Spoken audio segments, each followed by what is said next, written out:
Dalam nama Bapa dan Putra dan Roh Kudus. Amin.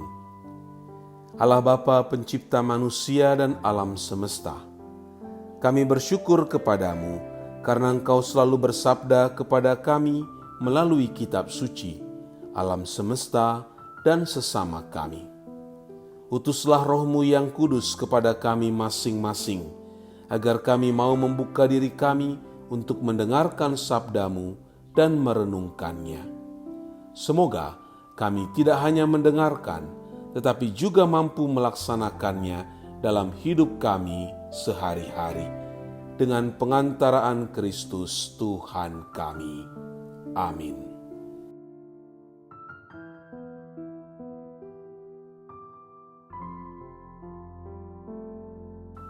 Tuhan bersamamu dan bersama roh-Mu. Inilah Injil suci menurut Markus. Dimuliakanlah Tuhan. Lalu seorang ahli Taurat yang mendengar Yesus dan orang-orang Saduki bersoal jawab dan tahu bahwa Yesus memberi jawab yang tepat kepada orang-orang itu, datang kepadanya dan bertanya, "Hukum manakah yang paling utama?" Jawab Yesus, "Hukum yang terutama ialah, dengarlah hai orang Israel, Tuhan Allah kita, Tuhan itu Esa. Kasihilah Tuhan Allahmu dengan segenap hatimu dan dengan segenap jiwamu dan dengan segenap akal budimu dan dengan segenap kekuatanmu. Dan hukum yang kedua ialah, kasihilah sesamamu manusia seperti dirimu sendiri.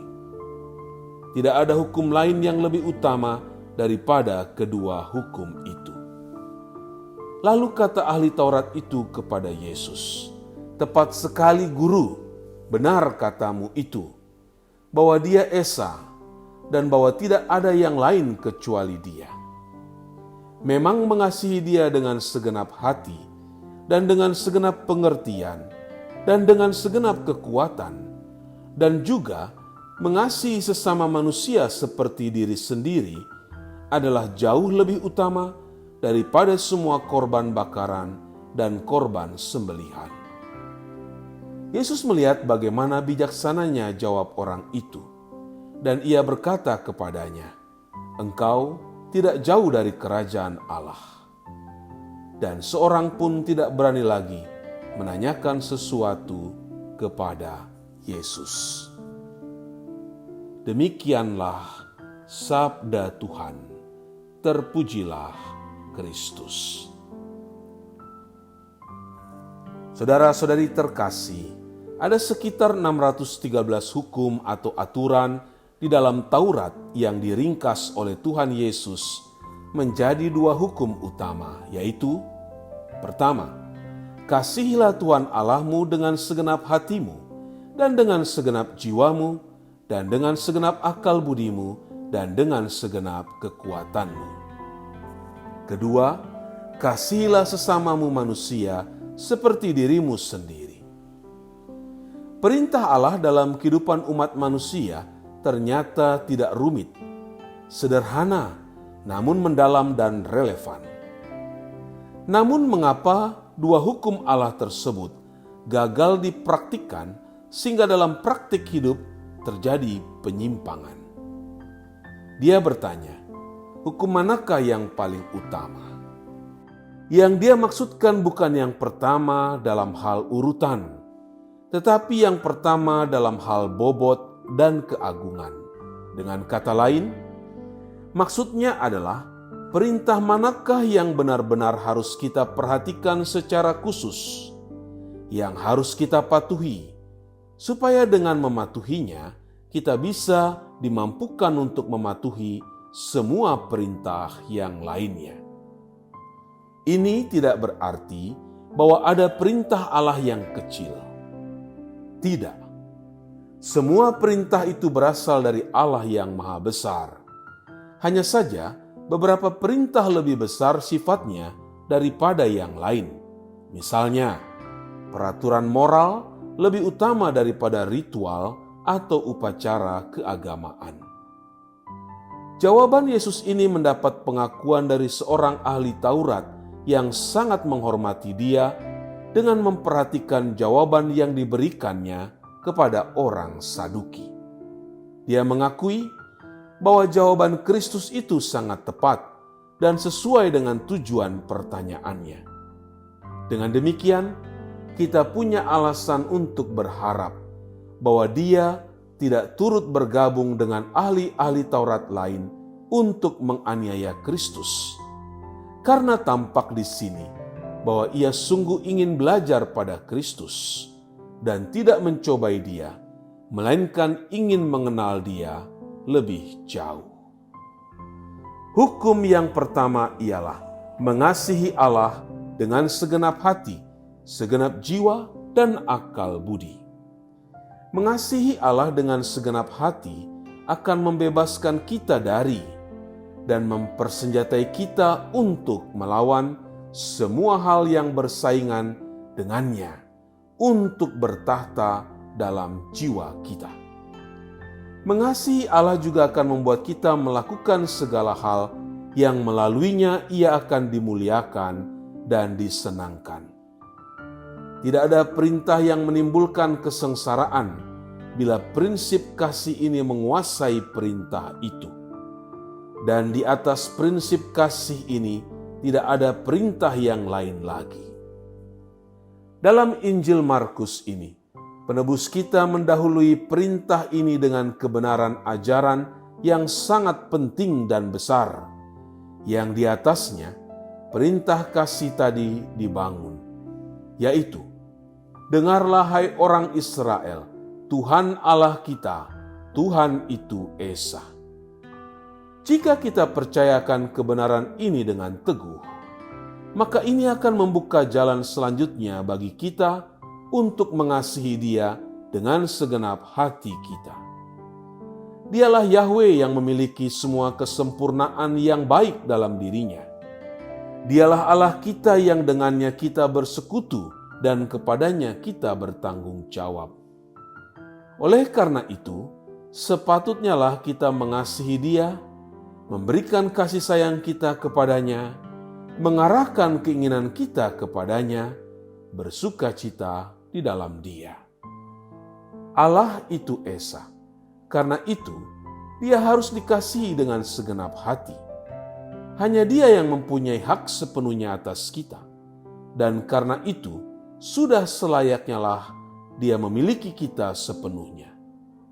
Jika Dia satu, hati kita harus menyatu dengan Dia, supaya dengan demikian tidak ada Allah lain lagi, tidak ada saingan lain lagi yang kita akui selain Dia yang duduk di atas tahta. Hukum kedua ialah kasihilah sesamamu manusia seperti dirimu sendiri.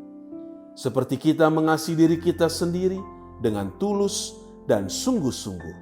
Dan sejalan dengan ini, kita harus menunjukkannya dengan berlaku seperti kita ingin diperlakukan.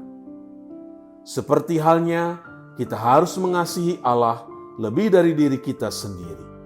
Karena Dialah Yahweh yang tak terkatakan, jauh lebih baik daripada kita.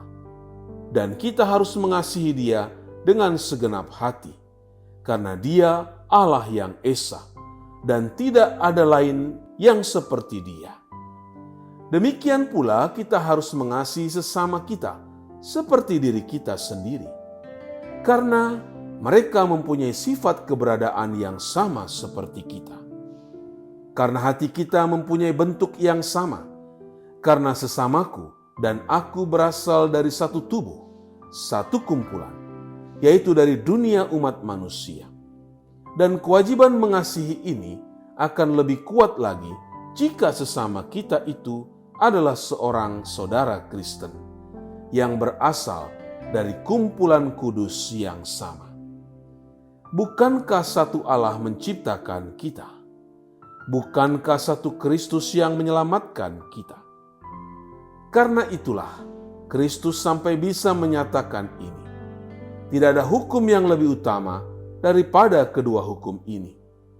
Karena di dalam keduanya lah terkandung penggendapan hukum yang lain. dan jika kita sadar untuk menaatinya, maka dengan sendirinya kita juga akan menaati semua hukum yang lain.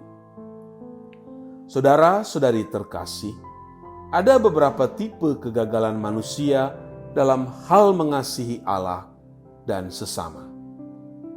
Tipe membela Allah ialah orang-orang yang berjuang membela nama Allah dengan melakukan kekerasan dan penyerangan kepada sesama yang dianggap berbeda secara iman, pandangan teologi, atau doktrin, atau dogma, dan berseberangan atau berbeda secara agama. Tipe memperalat nama Allah ialah orang-orang yang secara lahiriah beragama, namun untuk membenarkan kepentingan dan pemikirannya sendiri, memilih untuk memperalat nama Tuhan. Dengan memperalat nama Tuhan, maka mereka memperoleh legitimasi teologis bahwa apa yang mereka lakukan dapat dibenarkan atau disetujui oleh firman Tuhan sebagaimana dinyatakan dalam ayat-ayat kitab suci. Tipe mengabaikan Allah ialah orang-orang yang tidak peduli dengan religiositas dan kaitannya dengan Tuhan. Hidup dipandang sepenuhnya sekuler, sebab manusia adalah pusat dan penentu nasibnya sendiri. Ada juga beberapa sikap yang menghalangi kita untuk bisa mengasihi Allah dan sesama, yakni sikap iman yang lemah dan inferior.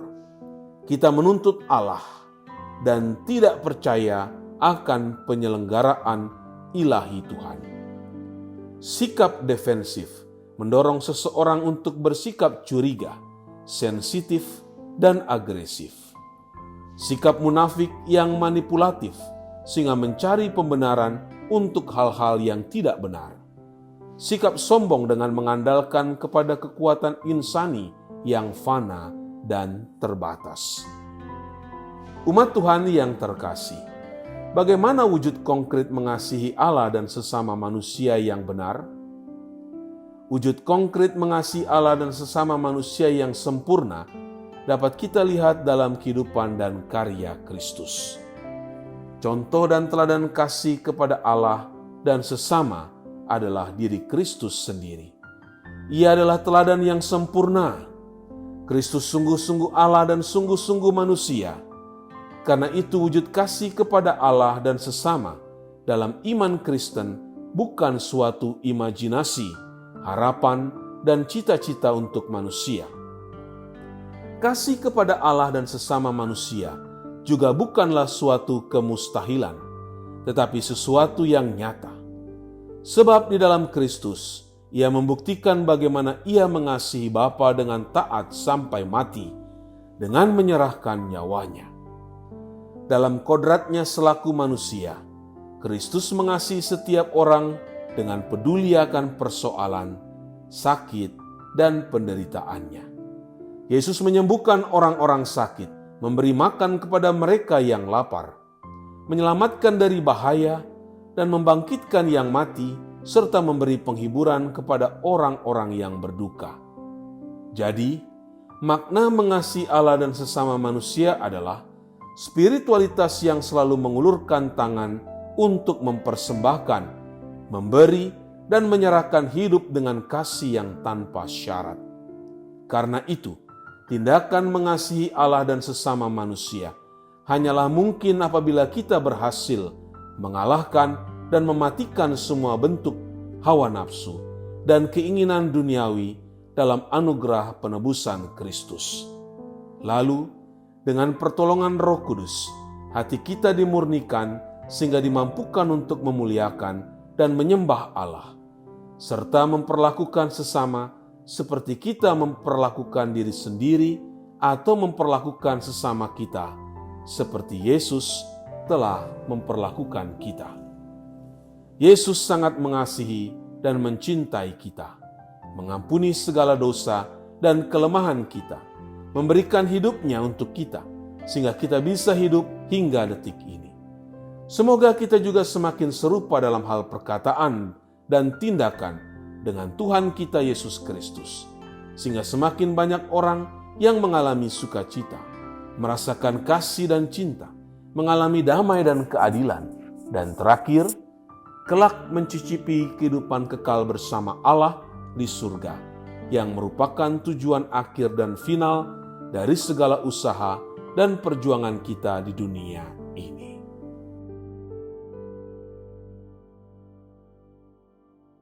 Ya Bapa, biarlah Roh-Mu menggerakkan hatiku untuk mengasihi-Mu dan sesama kami dengan kasih-Mu yang sejati. Tolonglah kami agar dapat semakin serupa dengan Yesus Kristus, sehingga mampu melihat iman kami sebagai suatu relasi, bukan sekedar suatu tugas. Dengan pengantaran Kristus, Tuhan kami. Tuhan bersamamu dan bersama Roh-Mu. Semoga saudara sekalian diberkati oleh Allah yang Maha Kuasa, Bapa dan Putra dan Roh Kudus. Amin. Allah Bapa kami, penuntun kehidupan, Engkau telah menuntun Abraham menuju tanah terjanji. Engkau juga menuntun bangsa Israel menuju tanah Yerusalem melalui tangan Musa. Kini kami umat-Mu keuskupan Padang sedang berjalan bersama dalam sinode kefikepan menuju keselamatan yang Engkau janjikan dalam diri Putra-Mu Yesus Kristus. Tuntunlah peziarahan hidup kami dengan kuasa Roh Kudus-Mu, agar kami tetap tabah, sabar dan setia menghadapi kesulitan dan tantangan hidup. Bimbinglah kami supaya mampu berjalan bersama, saling meneguhkan dalam iman, harapan, dan kasih. Bunda Maria, doakanlah kami putra-putrimu sepanjang sinode kefikepan ini berlangsung.